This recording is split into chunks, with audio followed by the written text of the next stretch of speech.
કોઈ દી ચોરી ન કરે, ચોરી કરે કોઈ દી રામાયણ ન ખોલે. એટલે એના પૈસા સલામત રહે. ઉદાહરણ છે, ઉદાહરણો બધા સમજાવવા માટેના પ્રતીકો આપ્યા છે. આ તો શું છે કે અમે મા દીકરો છે બે, અને પપ્પા નથી, પપ્પા એક્સપાયર થઈ ગયા છે. એટલે મારી મમ્મી ની ઉંમર થોડીક છે, મેં આ તો ચેક ખાય તો એમ. તમે સમજતા નથી થાય. નમસ્કાર મિત્રો, મનસુખભાઈ રાઠોડને ફોન આવ્યો નવનીતભાઈ જોશીનો, અને પછી વાત કરી કે હું મેરેજ બ્યુરોમાં ફોર્મ ભર્યું અને મારા પૈસા ગયા, ફ્રોડ થઈ ગયું. હેલો હેલો, હા મનસુખભાઈ. હાજી, નવનીત જોશી બોલું છું. નવનીતભાઈ જોશી, બ્રાહ્મણ? હા, રાજકોટ બ્રાહ્મણ. બોલો ને દાદા.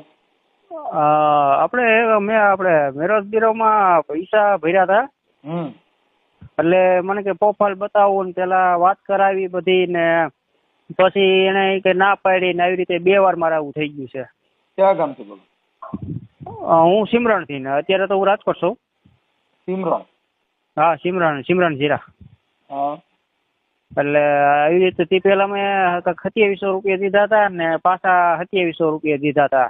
પેલા એ કે તમારી પ્રોફાઇલ ધ્યાનમાં આવી છે ને બધું થઈ જાય, બીજી પ્રોફાઇલ તમારે જરૂર નહીં પડે. એ બધા ઝીંટકમાં ભણો દાદા. એ છે ને પૈસા પડાવવાનું એક સાધન હોય છે. હા. મેરેજ બ્યુરો નટણ કેની છોકરીઓ વધારાની છે, ત્યાં કણ બ્યુરોમાં જાય. હા. હાલો મને ઈ કહો છે, કોની દીકરી એવી છે કે તમારે મેરેજ બ્યુરોમાં મોકલવી પડે? એને અત્યારે છોકરીની જ ઘટ છે, છોકરી છે જ નહીં. ઈ મેરેજ બ્યુરો ક્યાં જાય? કાંઈ એટલી બધી દીકરી અત્યારે કોની વધારાની છે કે ઈ મેરેજ બ્યુરોમાં ફોર્મ ભરાવે? એ તો પછી મને એના ફોટો મોકલો ને વાત કરાવી, ને પછી કે હવે એને ભાઈ ના પાડે ને આ ના પાડે. સાહેબ તમને હું આખી વાત કોનું તમારું ગોઠવવાનું હતું? કોનું ગોઠવવાનું હતું? મારું. ક્યાં મેરેજ બ્યુરોમાં ભરાયું હતું? છોકરી કાંઈક રાજકોટ નું છે. મેરેજ બ્યુરો નું નામ શું છે? એ તો બહુ છે, એને કઈ કીધું નથી મને.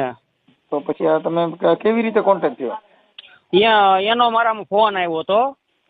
તમારો એ બાપા તમે કઈક બાયોડેટા મોકલ્યા હોય તો તમારો નંબર આવે ને? નંબર એમ ક્યાંથી આવે? એને મારી બાયોડેટા એની પાસે આવી ગયો છે. મારી મેં કંઈક મૂક્યો હતો ને, એટલે અમુક ખૂનલા એક ભાઈ હતા ને, એને કંઈક મોકલી દીધો છે મારો. હા, પછી તમે તમારો બાયોડેટા છે ને જાહેર કર્યો હોય, જાહેર કર્યો તમારો નંબર આવ્યો દીધો મારો. મેં તો કોઈ દીધોય નથી બાયોડેટા, મેં દીધોય નથી. એને કે તમારો બાયોડેટા મારી પાસે આવી ગયો છે. હા, પણ તમે સમજતા નથી. ઈ ફ્રોડ માણસો હોય. હા. એટલે તમને અટણ તમે આ ઓડિયો વાયરલ કરો, પછી મારી જો ક્યાંક દીકરી હોય તો મારે ગોઠવવાનું છે, તો એવી ફ્રોડ છોકરી હોય તમને ફોન કરે. હા, તો એવી તમારી હારે વાતું કરે, પછી તમે ગરગરા થઈ જાવ, એટલે પછી તમે એને બેલેન્સ નાખી દો, પછી એમાં લપલા કરો લાંબા, પછી એમાંથી પૈસા દો, પછી ગલાવ. હા. એ બધી ફ્રોડ કામ હોય. ક્યાંય ખાનદાન કુટુંબની છોકરી કોઈ દી તમને ફોન કરે? ન કરે. એના મા બાપ એનો પરિવાર કે એમ કરે. હા, એ તો એમ કરે ને. એ તો અને સામેથી જે બાઈ ફોન કરે ઈ કેમ હોય? હા, એ તો છે જ ને. એ તો હા, એવું બધું હોય. આજે કોઈ માણસ સામે રોડ માથે રખડતો હોય, ઈ કાર્યકર આગેવાન નો હોય, ને આગેવાન હોય ઈ રોડ માં જ રખડતો હોય. સજ્જન માણસ એની સજ્જનતા નો ભૂલ્યો હોય, અને સજ્જનતા ભૂલ્યો હોય સજ્જન નો હોય. ધાર્મિક હોય ઈ ચોરી નો કરે, ચોરી કરે ઈ ધાર્મિક નો હોય. આ બધા એક પરેજી છે. રામાયણ વાંચે ઈ ચોરી નો કરે. એક બાપની દીકરી 5 વર્ષની હતી, એને બાપ એને 5 રૂપિયા દેતો હતો, તો ઈ છોકરી રામાયણમાં 5 રૂપિયા મૂકતી. એના બાપે કીધું બેટા હું તને 5 રૂપિયા દઉં છું, તું રામાયણમાં કેમ મૂકે? કે બાપા રામાયણ ખોલે કોઈ દી ચોરી નો કરે, ચોરી કરે કોઈ દી રામાયણ નો ખોલે. એટલે એના પૈસા સલામત રહે. ઉદાહરણ છે, ઉદાહરણો બધા સમજાવવા માટેના પ્રતીકો આપ્યા છે. આ તો શું છે કે અમે મા દીકરો છે બે, અને પપ્પા નથી, પપ્પા એક્સપાયર થઈ ગયા છે. એટલે મારી મમ્મી ની ઉંમર થોડીક છે, મેં આ તો ચેક ખાય તો એમ. તમે સમજતા નથી થાય એટલે વ્યવહારિક. આજે હું તમને ક્યાંય ગોઠવું ને તો ઈ ફ્રોડ નો હોય. કેમ કે અમે કાર્યકર છીએ, એટલે અમે શું છે કે ઈ કામ નથી કરતા તમારું આવડું આ થાય. એ તો કોઈને જરૂરિયાત એકાબીજાનો મન મેચિંગ થાય, એકાબીજાનું ગમે રજે, જેના મા બાપ ખાનદાન બધું હોય જોઈ જાણીને કરવાનું, એને વ્યવહારિક કહેવાય.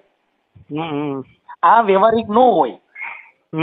આ તો એક સંસ્થા ખોલી હોય. મેરેજ બ્યુરો, લગ્ન બ્યુરો, તમને કહો પસંદગી બ્યુરો, એ બધા બ્યુરા ખોલી અને તમે ગલાઈ જાવ એટલે પછી 5-10 હજાર રૂપિયાનો જે ધંધો છે એનો થઈ ગયો. પછી તમારે એકબીજાને ગમ્યું નહીં, હવે એનો ભાઈ ના પડે છે, છોકરીને ગમતું નથી, પણ તમે 8-10 માં હુઈ ગયા. ખાલી છોકરી જોવાના 10,000 રૂપિયા થાય. તમે 10,000 ભરો એટલે તમને છોકરી બતાવે. હા સમજી ગયા? એટલે ઈ બધી ફ્રોડ કામ હોય. એટલે ઈ બધી જે કઈ 2 નંબરના કામ કરતા હોય એની પાસે એવી છોકરીઓ લે આવે, લાલ્યું બાલ્યું કરીને તમારી સામે ઊભી રાખી દે, તમે ગમે ને પછી થોડાક પૈસા ભરવાના ને ફોર્મ ભરવાના ને એવું બધું કરવાનું, પછી આવે નહીં. આવે તો 15 દી રોજ ઘરે હાથ ધરો કરીને વહી જાય. હા 15 દી રોકાયો, 15 દી રોકાય તો 2.5 લાખ રૂપિયા લઈને જાય. તો એની કરતા વાંઢો રહેવું સારું. એની કરતા હાજર રોટલા કરવા સારા. હા એ તો એકવાર તો લઈ આવ્યો તો આપણે કાણાગઢ થી. હા તો મારા માસિયાભાઈ ના કાકા બાપાની થતી હતી, લગભગ મેં 2015 ની સાલમાં કર્યા હતા. હા તો 6 મહિના રહી ઈ કે તેડી જાય ને મેલી જાય ને પછી કઈ કોઈ આવ્યો ને ગયા તો કે આમ જો વાંધો છે. ત્યારે અમારા ઘરનું મકાન નહોતું, અમે બે એટલે ગામડામાં તો ભાડા ન હોય એટલે એ પછી અમે લીધું. તે 6 મહિના રહીને વહી ગઈ. હા એટલે ટૂંકમાં ભાગી નહોતી, એને મોટા ઉપર આવીને તેડી ગયા. બરાબર. અને અત્યારે એમાં મારા માસિયાભાઈ ને ઘરના એના છે, અત્યારે એના કાકા બાપાની થતી હતી. પણ એ બધી ભાઈ તમને કહું, બહારથી બાયું લેવો ઈ કંપની નથી એમ કહું છું. હા એ તો નથી. અદા તમને પેલા કહું છું કે જો ઈ બધી વસ્તુ એમ છે, અને ઈ કઈ ગ્રહ જોઈએ મેળ આવે નહીં. તમે તો હાલો તમે જો જન્મ કુંડળી નાખી જોઈ લીજો ભાઈ આ છોકરી રહી ખાનદાન કુટુંબની છે જ નહીં. તમે તો કઈ કરો ને જ્યોતિષ કામ, શું કરો? જ્યોતિષ હું નથી કરતો. કદાચ કરો ને કરો તો તમે જો તો કઈ ઈ છોકરી ખાનદાન ની છે કે હરામ ની છે તમે નક્કી નહીં કરી શકો. હા એ તો છે ને. દોષ જોવાથી ઈ બધું કરવાથી જો કદાચ કુટુંબ ગોતી શકતા હોય તો ઘરનો ધંધો એમાં છે ને વાંધો જ ન પડે. પણ છેતરનાર વ્યક્તિ તમને છેતરી વ્યા જાય. સમજી ગયા? તમે કોકની પાસે કુંડળી કઢાવી જોજો કે છોકરી રહી એમ કેમ કરતા વહી ગઈ હું વાંધો પીડ્યો એ કઢાવો હતી. એવો તો કુંડળી આ બધું બાપુ મૂકવું. હા એ તો તમે ફોટો બોટો તમારી મંજૂરી હોય તો મને કહેજો, મૂકી દેશું. હા તો તમારા વોટ્સઅપમાં ફોટો ને મોકલું. હા હવે તમારું નામ બોલો પેલા. મારું નામ નવનીત, આખું નામ બોલું કે? હા નવનીતભાઈ ઝીણાભાઈ જોશી. નવનીતભાઈ ઝીણાભાઈ જોશી.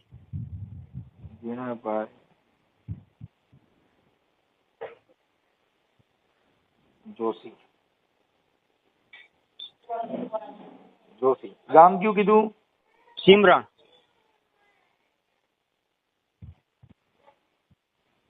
સિમરણ. અને તાલુકો? તાલુકો સાવરકુંડલા, જિલ્લો અમરેલી. તાલુકો સાવરકુંડલા.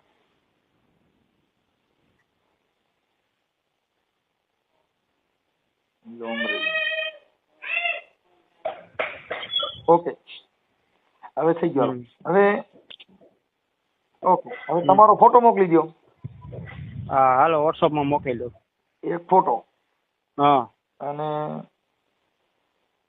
તમારે જો બીજું ગોઠવવાનું હોય કે કઈ હોય તો તમારો બાયોડેટા ને એવું આમાં આપી દો. પછી પાછું એમાં ધ્યાન રાખજો નકર બીજો ગરિયો કરી નાખશે. ના બાયોડેટા અત્યારે નથી મારી પાસે. તો કઈ જરૂરિયાત નથી.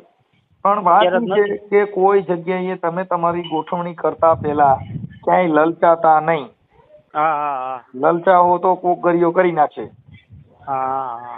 આમાં એવું તમારે ધ્યાનમાં હોય તો કહેજો. હા ઈ બરાબર છે, પણ વાત ઈ છે કે તમને ફોન કરે અને તમે પછી લલચાઈ જાવ એટલે દેખા આવી અત્યારે ફ્રોડ કામ બહુ હાલે. હા એ કામ આવે ને તમારા વિડીયો જોઉં છું. હા એટલે એવું બધું થાય એટલે આપણે એમાં બહુ ઝપટમાં નહીં ચડો નકર આ સેવા મેલ પડતી ને એની સેવા ચાલુ થઈ જાય. ત્યાં તમારે માની સેવા નહીં કરો તો એટલી એની કરવી જોઈએ. હા એ તો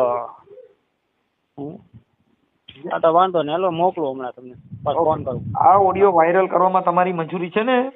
હા ઓકે હાલો મોકલો હમણાં મોકલો હાલો. બરાબર. એ તમારે જો મેં વોટ્સઅપમાં નાખ્યું છે ને જે આ પાર્ટી વાળો નંબર આવ્યો છે ને એ નાખવાનો છે. હા ઓલો જે વોટ્સઅપ બીજો 9726677059 આવ્યો ને એ નથી મૂકવાનો. આ તમારું નામ શું છે? મારું નામ નવનીત જોશી.